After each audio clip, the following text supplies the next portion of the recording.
Hey everyone, Scott here to discuss Trading Places, starring Dan Aykroyd, Eddie Murphy, Don Amiche, Ralph Bellamy, and Jamie Lee Curtis, directed by John Landis.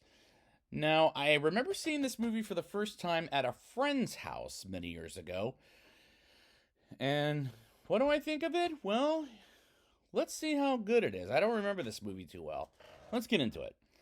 We open in Philadelphia in Christmas time as we meet Louis Winthorpe, or Thorpe, excuse me, the third, played by Dan Aykroyd, waking up for the day and has some breakfast in bed and goes to work for the Duke and Duke Company, led by Randolph, played by Ralph Bellamy, and Mortimer Duke, played by Don Amiche, who are brothers and have a company together as Louis is their employee. And the score is great to listen to in this movie, and I enjoy Lewis as a protagonist, and same with another character I'll get to in a second. The Dukes head to the Heritage Club and meet up with Lewis before they're approached by a con artist pretending to be crippled and blind named Billy Ray Valentine, played by Eddie Murphy, who's the second protagonist of this movie. And I enjoy Eddie Murphy in this movie, and I enjoy him in 48 Hours in Beverly Hills Cop, which is a series I reviewed before, and there is a fourth movie coming out. And I still think the first one is the best one of them, despite there's a fourth film coming from Netflix, as I like the characters in the movie, and they have fun in this movie. And the police stop Billy from disturbing the peace after harassing a woman and realizes he can see and walk as, come on, he's faking it this entire time, and tries to run from the cops and bumps into Lewis and takes his bag despite he said he doesn't want it because he bumped into him, and eventually gets caught by the cops and arrested for assault and resisting arrest, thanks to Lewis and the Dukes think of hiring and the Dukes think of hiring Billy and firing Lewis at the ball. Billy and bail Billy out of jail by the Dukes themselves, and Billy gets introduced to his new home and butler Coleman. And this movie is very funny for what it is back in the 80s, as it works great today. Lewis gets arrested for stealing money being planted by Clarence while he goes to a meeting at the club and is treated harshly by the cops as they find some angel dust, which is the type of drug, and gets bailed by his fiancee Penelope Witherspoon, who comes off as a gold digging bitch by the end of the movie. And I like this plot as it feels original, and I like that it will take place at around Christmas to the New Year's, as it works great. Billy goes to a bar and buys everyone champagne as the two tough guys from prison see he has a limousine and invites everyone in the bar to his house as they make a mess of the place, and eventually Billy kicks everybody out of his fucking house, which is a quote I'm just bringing up to his attention. And the dialogue is working pretty damn good as at entertaining me from start to finish.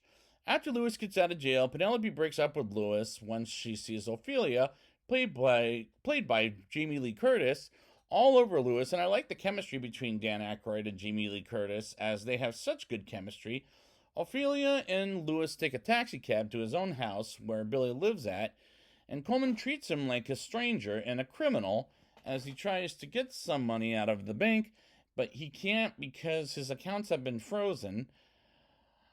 And Ophelia has no choice but to take Lewis in to help him out, and Lewis stays with Ophelia while passing by Bill and Coleman, and Lewis is led to believe Billy is the reason he is homeless, and I have a fun time with this movie from start to finish. Ophelia lets Lewis in her apartment, and we learn during the scene that she's not a drug dealer and wears a wig and takes her off her top and makes a business proposition to let Lewis stay with her. And I like Jamie Lee Curtis in this role, and I do like the characters as they're entertaining. Billy tells the Dukes to not buy some stack and sees some money. Mortimer dropped his money while Lewis tries to take Penelope back, but she comes off like a bitch in this scene, and her friends come off like assholes. In this scene, as well as he takes the watch to the pawn shop and buys a gun from the pawn shop, and it makes Lewis look like an idiot, while Billy looking smart on Math of Wall Street, which is pretty funny in my opinion. Lewis and Ophelia fall in love as he wakes up the next day and sees Billy in the newspaper and goes to a Christmas party to plant drugs in his desk, and by his, I'm talking about Billy, and acts all drunk and shit as Billy overhears the Dukes were involved on a bet with Wall Street, and he goes for $1, and he goes after Lewis to try to tell him the truth about the Dukes, and he misses him, and he finds him at Ophelia's apartment because he followed him there while on the bus, and Lewis acts disgusting on the bus, and he gets off and gets pissed off on by a dog, and Billy finds Ophelia's apartment to find Lewis as he's knocked out because he drugged himself. And this works tremendously for a scene taking place on Christmas Eve. Lewis finds Coleman, Ophelia, and Billy in the room and tells Lewis the truth.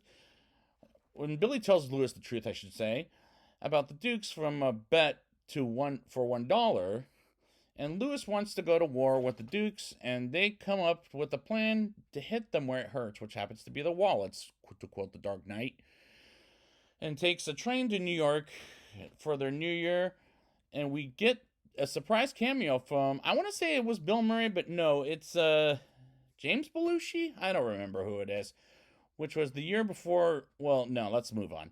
While they go after Clarence, and he makes fun of a gorilla, and Billy enters as a foreigner, which is hysterical as hell.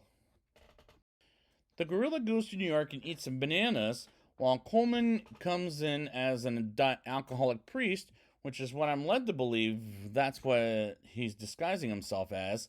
When the train takes off and sees Ophelia acting Swedish, which is honestly a terrible Swedish accent, and Billy trades a briefcase for their own, and Billy knocks out Lewis's door and gets the briefcase, disguising himself as an African, which seems a racist for damn sure. And this scene does go on a bit too long, while eventually Clarence catches Lewis and takes the others to the gorilla cage. While I think it was John Belushi, now that I think about it. I called him James by accident. My fault there. John Belushi hits on Ophelia, and the gorilla follows them, and he knocks out John Belushi, the Clarence does, and put him in a different costume, while Clarence is disguised as the gorilla, and the other wants him. The two stagecoaches are dumb enough to fall for the two apes having a New Year good time, and the Dukes make a trade for money to a fake Clarence as it was disguised as Billy. Billy gets Coleman savings, and Lewis trades Ophelia's money she worked hard on. And Lewis and Billy go to Wall Street to make a lot of money for themselves, and the Dukes lose all their money and become poorer, and Lewis and Billy made a bet for $1, as Billy wins the bet, and thinking they'll win them lots of money as they're successful, and they go to an island for a nice long vacation, and this climax was a hell of a lot of fun at the end of the day. Now it's time for my rating. I'll give this movie a 8.3 out of 10. I enjoyed this movie as it works great being set at Christmas to the New Year's, as it's very funny and it works great. And I do like the characters, as Eddie Murphy and Dan Aykroyd are a great comedy team for this movie, and the chemistry between Aykroyd and Jamie Lee Curtis is beautiful, as they're great on screen together, and the dialogue is pretty damn good. The movie was entertaining from start to finish, like 48 Hours and the first Beverly Hills Cop, both of them actually as first, which are both Eddie Murphy movies from the 1980s that I enjoyed very much, as they make me laugh, and I had quite a fun time from start to finish, and I like this movie quite a bit. The 1980s and 1990s comedy duo always is a good team at the movies, in my opinion, as this is one of them.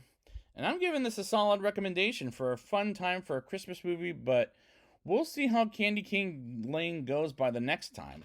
So I'd like to thank you guys for joining me, and I will be back next time with Candy Cane Lane. And until then, Merry Christmas and Happy New Year.